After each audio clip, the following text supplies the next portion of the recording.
So friends, this video is in continuity with my video in which I introduced equalism. Now, as I mentioned that I'll compare equalism with both capitalism as well as communism. First, let me take the example of communism. Now, in communism, everybody is treated as equal.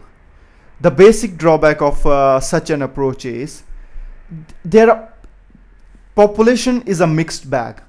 There are people who are highly adventurous, highly enthusiastic, and highly motivated to achieve something in life. And then there are people who are just lazy bags, pushovers, who are hard to who actually feel it hard to pull their own weight around. Now, when everybody is sort of more or less equal as far as money is concerned, that's when all the problems begin. The first thing is, when people know that doesn't matter how talented they are, how much efforts they can put in, they are still not gonna get ahead of the society. They'll still be like any other person. They lose the motivation to achieve something. While those who don't want to work, they still because they are going to get the same money anyways, they dilly around. Now, that's when government has to step in to make everybody toe the line and work efficiently. They have to force people to work, and that's where all the human right violation thing comes in. That look, in communistic society, human rights are being violated because people are forced to work. But the problem is there's a basic flaw in communism, because the equality that communism envisages, the people who consider themselves better, they don't want to be part of that society, and the people who are no good, who are just lazy, they have to be made to work as well. And whenever any government tries to enforce laws on its people, irrespective of how good their intentions are, that country's enemies, they get a chance to say that, look, you are violating human rights in your country, which is not the truth, but the government has got the limitations. The government is limited by the agenda that it has in front of us, that of communism. And the other problem with communism is when everybody gets about the same amount of money, everybody is poor. And why everybody is poor? Have a look around yourself. Anything that you go to the market to buy, the products, the businessmen who make those products, they want to make money. They price their products in a way that they are just within your reach. You have to actually make, whenever you go to shopping, you have to think, this is slightly pricey, maybe I should leave this and I'll instead buy some other thing which is more useful to me, as well as it'll be cheaper as well. So basically, what the thing is, and that's the truth for any product, because one person may need one thing, the other person may need other thing, and the truth about every product is they are priced just above your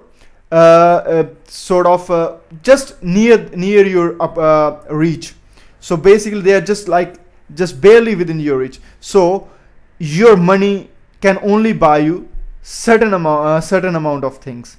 Now take this scenario in a communistic society where everybody is making the same salary, and everything is pricey. Cars, the big cars, they are very costly. If you want to build house, that's very costly. Everything is very costly. And the money people have, the things that are in the market that people can buy, that people can spend money on, whether it's real estate or it's cars or it's mobiles, they are just like, okay, if I buy this thing, I'll have to get those other things. So people have to make adjustment because they don't have enough money. And the communistic society suffers the most because most people don't have enough money to buy enough things, and everybody is poor. While if you look in capitalistic society, there's a wide gulf between the richest and the poor. So there are people who can buy everything, and there are people who can buy nothing. So basically, sort of, I'm moving over to from communism to capitalism over here as well. But there are two flaws with communism. First, everybody is not the same, which means when everybody is not motivated enough to work, they'll have to be forced to work. And whenever government forces its people, its enemies get a chance to blame human rights violations on it, although that is not the truth. It's just that this society is communistic society, and that's the only way things can work in that society. And the second flaw with communism is everybody is poor, because everybody doesn't have enough money to buy enough things. Now, coming to capitalistic societies. Now, the problem with capitalistic society is, when after Renaissance, French Revolution and other revolutions, democracy happened almost everywhere. When I say almost everywhere, we still have dictators in a few nations. Anyway, let's not go into that. But the thing is, with democracy came capitalism. Now, what was the basic ideology behind capitalism? The ideology was that if you are enthusiastic, if you are enterprising, if you are adventurous, you can go anywhere in your life. You can make anything out of your life. But is that true today? Is that true? The only problem is capitalism gave individuals so much freedom to spread themselves out in the world that now they have become leeches who are sucking everything out of society. 20 years ago, there were people who had their own grocery stores, who had their own small, fast food joints. But where are those people now? The rich people, they have got so much money, they have made so much money, they have bought everything.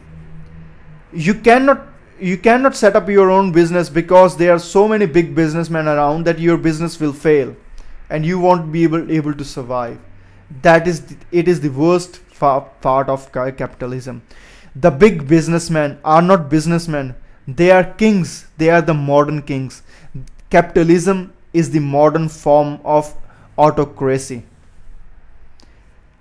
We used to be our own bosses, our own masters, because we used to have our own businesses. But now all we are reduced to is the status of employees. Everybody is an employee. This is the worst phase of capitalism. Sorry. If I want to set up a business, I cannot set up a business because in every business there are multinational companies. There are big companies who won't let me stand on my feet, because the big businessmen want to grow even bigger. They want to even buy each other out, because they just don't want anyone else to stand like that. They just want to be the richest, the only one who owns everything in the world. How can anyone progress in such a society? You tell me, when you were in schools, how many dreams you had? Your parents told you, we are living in capitalistic society, we can do anything. Your teachers told you the same, that you can be rich if you work hard, you can make big castles, you can buy big cars, blah blah blah, this and that, what not. But tell me, what's the truth? What's the ground reality? Can you buy anything? You are just reduced to an employee standing behind a cash counter or working on a desk. That's all your status is. You cannot even dream of owning your own business because you don't have the money to own it. And you don't have the money. Even if you had the money and you bought the business, you wouldn't be able to compete. Tell me how many fast food joints that owned individually run at night. We all go to McDonald's and Hungry Jack's to grab our burger meals. We all go to KFC's Kentucky Fried Chicken. Sorry. I'm a vegetarian, so please don't mind. What I'm saying is, we just can't compete with others. Even if, say, we were to set up a small business works only with advertising. How much can you advertise yourself? Say I was to open a fast food joint and my meals were going to be absolutely amazing in taste and quality. But who will come to me? People generally like to go through the drive-throughs of McDonald's, KFC's, Hungry Jack's, and other fast food joints, because they get it for cheap. Everybody thinks, why should I pay so much over there for a meal when I'll get cheap? Besides, to go there, I'll have to go out of my way, while there's a McDonald's or a Hungry Jack's on my way, or there's a KFC on my way. Why should I go out of my way? Doesn't matter how tasty your dishes are, but how will you market yourself? It's only the people living around you, they will be the ones who will buy anything from you. And even if they spread your good word, people still won't come to you, because people want to buy cheap things and from handy places. Nobody wants to go drive 10 kilometers around to get a burger when there's a fast food joint just 500 meters from his house. That is the problem. And even if you were good, the thing is, to attract customers, you'll have to advertise. But how much money can you spend on every advertisement? Can you spend as much money as much the big businesses spend on? That is the second drawback of capitalism. Sorry, that is the biggest drawback of capitalism. Capitalism is the modern form of autocracy. Ordinary people have been reduced to the status of employees. We have no life. We have no life. That's the only truth about capitalism. We all are poor. The only people who are rich, it's the same thing. Most of us have lost motivation to do anything in our lives, because we know doesn't matter how hard we may try, we won't get anywhere, because we don't have money to do it. Now, equalism, let's compare it with the two systems. Let's first compare it with communism. In communism, people are not motivated enough to work, because doesn't matter how good they are, they'll still be like anyone else. In equalism, if you are good, you can go from anywhere from twice the money the poor guy is earning to 15 times the money a rich guy can earn from the poor guy. That is the spectrum. There's motivation. People would like to improve. They would like to grow big. And the second drawback with communism was everybody is poor. Well, as I said, more motivated you are, the more money the more chance you have to earn the money, and you can go anywhere in the spectrum from 1 to 15. That's the motivation. And doesn't matter how pricey the things are, you can always improve yourself and buy more for yourself. So that's the motivation. That's how it's better from communism. Now getting back to capitalism. In capitalism, the one who is rich, he can grow more rich and more rich. He can buy any number of businesses. He can buy each and every business on this earth and make everybody work as employees for himself.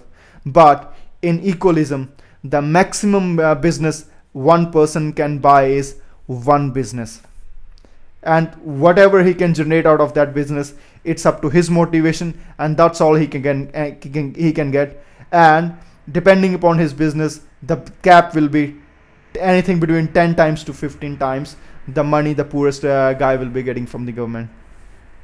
Now that's the cap. What that does is leaves opportunities for more people, because if everybody can buy only one business, think of the number of businesses that are in the market and how many people can be the owners of those businesses. And the best thing is, you don't have to be filthy rich to buy a business. You can buy a business which is within your reach, because since the spectrum is just from 1 to 15, doesn't matter, more you will definitely get a business which is within your range. You can always work hard, save money, and then you can get, after you save money, you can buy a business. That's the benefit of equalism. And the thing is, because there's a cap at the top of it, nobody can go extra rich, and nobody can be an autocratic ruler in the financial world. There will be more opportunities. And one thing I forgot to mention in about equalism, in the video about equalism. The thing is, nobody will be paying any taxes.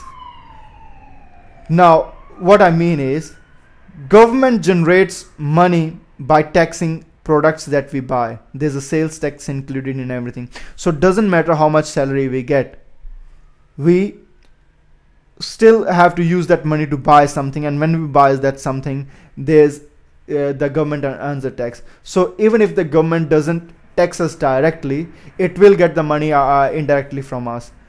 And if the people, however, if the people save money and put it in a bank, then the tax will be charged only on the interest earned. However, if you are wondering how will the government make money, because government needs money, why do government tax us? The government taxes us because government has to pay the companies which build roads, they have to pay the companies which maintain water supplies and all those kinds of things. Where does all that money come from? Even the money that's spent on defense for buying guns and all, where does all that money come from? That money comes from the taxes that we pay. But the thing is, when all the businesses, businessmen will be, everything that all the businesses will be generating, that will be going into accounts managed by a government organization, and people can only withdraw a cap amount of money out of it. Anything extra that will be going into those accounts, that will go into the government deposit. That will serve that will be much more, many times, thousands times more than what the money government generates by overtaxing us ordinary people. That's how equalism is better than both capitalism and communism. Anyway, this video is getting too lengthy, so maybe I'll talk about this in detail in some other video. And if you people have any queries, then just write to me on YouTube or visit my website fatalurgecarefreekiss.com. Write to me over there and I will definitely reply. Thanks for watching.